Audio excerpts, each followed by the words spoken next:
नमस्कार दोस्तों, मेरा नाम है मनोज पटेल और आप देख रहे हैं हमारे यूट्यूब चैनल कुर्मी युवा मोर्चा। दोस्तों, आज हम बात करेंगे अखिल भारतीय कुर्मी क्षत्रिय महासभा के संपूर्ण इतिहास के बारे में।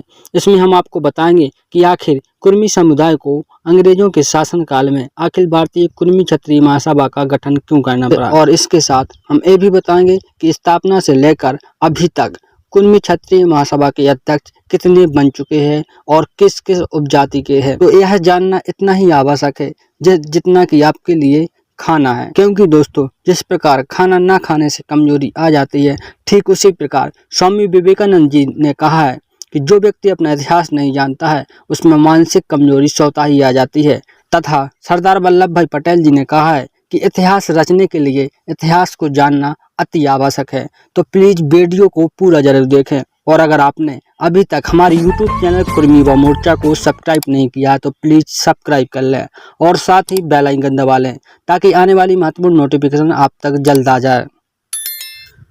दोस्तों, आपको बता दें कि कुर्मी समुदाय ने अंग्रेजों व मुगलों से अपनी स्वाभिमान और मातृभूमि की रक्षा के लिए हमेशा ही लोहा लिया है, और 1857 की क्रांति में कुर्मी समुदाय ने बढ़ चढ़ हिस्सा लिया।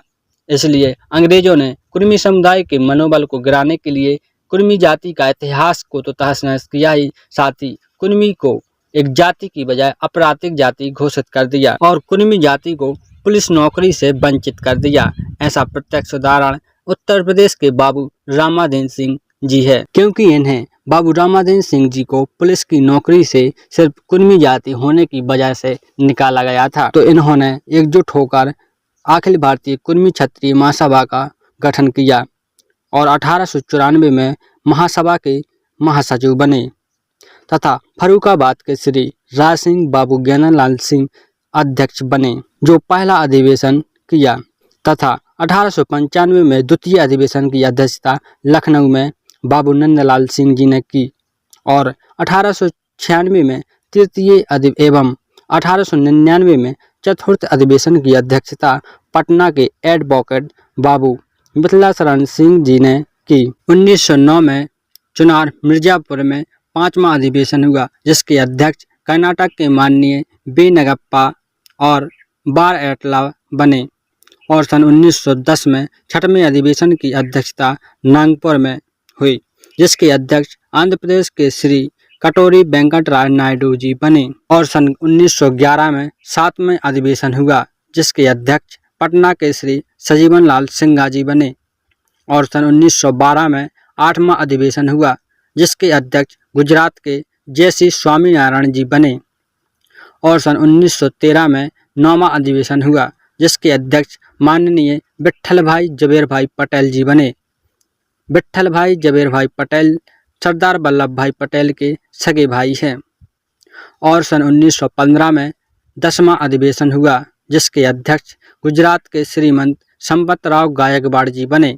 श्री संपतराव गायकवाड़ जी श्री सयाजी गायकवाड़ जो कि बड़ौदा स्टेट के महाराजा है, उनके सगे भाई है, और सन 1916 में 11वें अधिवेशन की अध्यक्षता हुई, जिसके अध्यक्ष गुजरात के मगन भाई चतुर भाई पटेल जी बने, और सन 1918 में 12वें अधिवेशन की अध्यक्षता हुई, जिसके अध्यक्ष देवास के महाराजा श्री सदाशिवराव पवार जी बने, और सन 1919 में 13वें अधिवेशन की अध्यक्षता हुई, जिसके अध्यक्ष कोल्हापुर के महाराजा छत्रपति साहू जी महाराज बने, और सन 1924 में 14वें अधिवेशन की अध्यक्षता हुई, जिसके अध्यक्ष फिर मध्य प्रदेश देवास के महाराजा तुकोजी राव पवार जी बने, और सन 1926 में 15वें अधिवेशन की अध्यक्षता महाराष्ट्र के राय बहादुर रामचंद्र विठ्ठलराव बांडेकर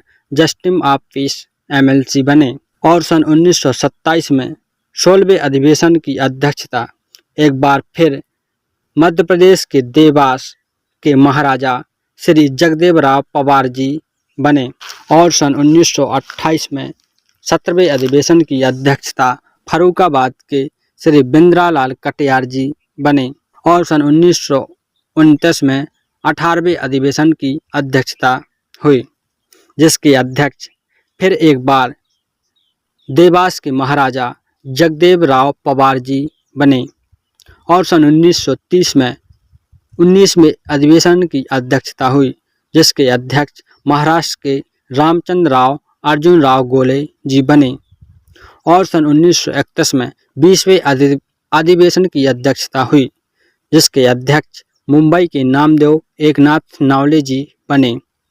और सन 1933 में 21वें अधिवेशन की अध्यक्षता हुई, जिसके अध्यक्ष एक बार फिर देवास के महाराजा श्रीमंत सदाशिवराव पवार जी बने। और सन 1939 में 22वें अधिवेशन की अध्यक्षता बिहार के अधिवक्ता वासुदासु सिंह जी बने। और 1944 में 23वें अधिवेशन की अध्यक्षता हुई, जिसके अध्यक्ष महाराष्ट्र के डॉक्टर पंजाबराव देशमुख जी बने। और सन 1949 में 24वें अधिवेशन की अध्यक्षता हुई, जिसके अध्यक्ष छत्तीसगढ़ के डॉक्टर खूबचंद बघेल जी बने। और सन 1958 में 25वें अध्यक्ष की अध्यक्षता हुई, जिसके अध्यक्ष महाराष्ट्र की श्रीमती विमला देवी देशमुख जी बनी। और सन 1960 में 26वें अधिवेशन की अध्यक्षता हुई, जिसके अध्यक्ष मध्य प्रदेश के IAS श्री रामदीन गौर जी बने। सन 1961 में 27वें अधिवेशन की अध्यक्षता मध्य प्रदेश के श्री कृष्ण कुमार देशमुख जी ने की। सन 1966 में 28वें अधिवेशन की अध्यक्षता छत्तीसगढ़ के एक बार फिर डॉक्टर खूबचंद बघेल जी ने की। सन 1970 में 29वें अधिवेशन की अध्यक्षता बंगाल के लक्ष्मण चंद्र सिंह जी ने की।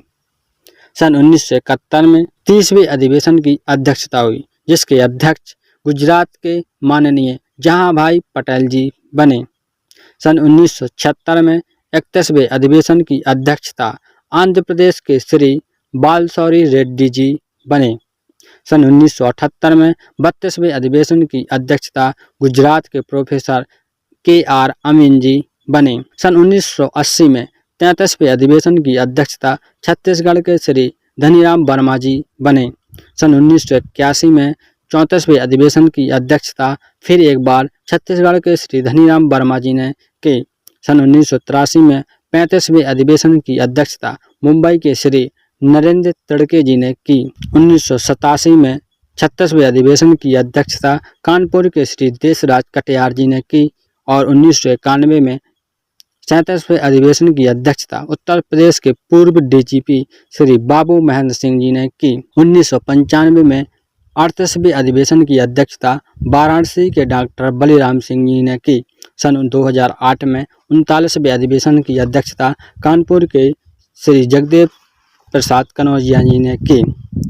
और सन 1910 में 40वें अधिवेशन की अध्यक्षता और 2012 में 41वें अधिवेशन की अध्यक्षता और 2013 में 42वें अधिवेशन की अध्यक्षता और 2016 में 43वें अधिवेशन की अध्यक्षता एवं 2019 में शिरडी में 44वें अधिवेशन की अध्यक्षता भोपाल के श्री LPG पटेल जी ने की, जो अभी वर्तमान में भी है। तो दोस्तों, आपको जानकारी के लिए बता दें कि कुर्मी जाति की उपजाति गुजरात के पाटीदार, महाराष्ट्र के कुणबी मराठा, रेड्डी, नायडू, कुणबी, कापू, ये सभी कुर्मी जाति में आते हैं। और कुर्मी जाति मूल रूप से क्षत्रिय जाति है। आपको यह जानकारी कैसी लगी हमें कमेंट करके जरूर बताएं। और अगर आपको जानकारी अच्छी लगी हो तो प्लीज़ वीडियो को जरूर शेयर करें और हमारे YouTube चैनल कुर्मी युवा मोर्चा को सब्सक्राइब करें।